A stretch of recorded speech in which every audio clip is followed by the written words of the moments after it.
നമ്മൾ മനുഷ്യരുടെ ഒരു പ്രത്യേകതയുണ്ട്. മനുഷ്യൻ്റെ ക്യാരക്ടറും ബിഹേവിയറും രണ്ടും രണ്ടാണ്.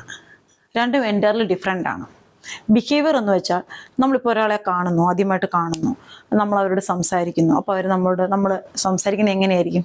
വളരെ ഭവ്യതയോടുകൂടി, വളരെ വിനീതയായിട്ട്, മീൻസ് വളരെ പൊളൈറ്റായിട്ട് നമ്മൾ സംസാരിക്കുന്നത് കാണുമ്പം അവർക്ക് തോന്നും, ഓ നല്ല സ്വഭാവം അല്ലേ, നല്ല സ്വഭാവം, നല്ലൊരു കുട്ടിയെ ഞാൻ സംസാരിച്ചതാ എന്നാ പറയുന്നത്. പക്ഷെ അത് ബിഹേവിയറാണ്, അത് ക്യാരക്ടറല്ല.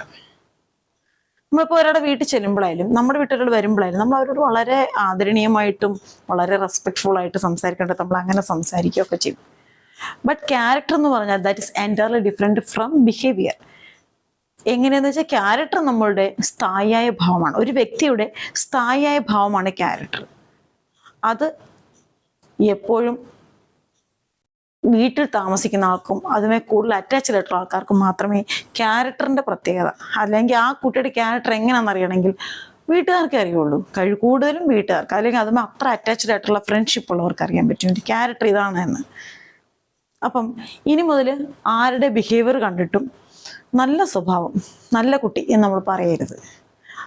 കാരണം നമുക്ക് ഒരിക്കലും ഒരാളുടെ ബിഹേവിയർ കണ്ട് നമുക്ക് അവരെ ഒരിക്കലും അനലൈസ് ചെയ്യാൻ സാധിക്കില്ല.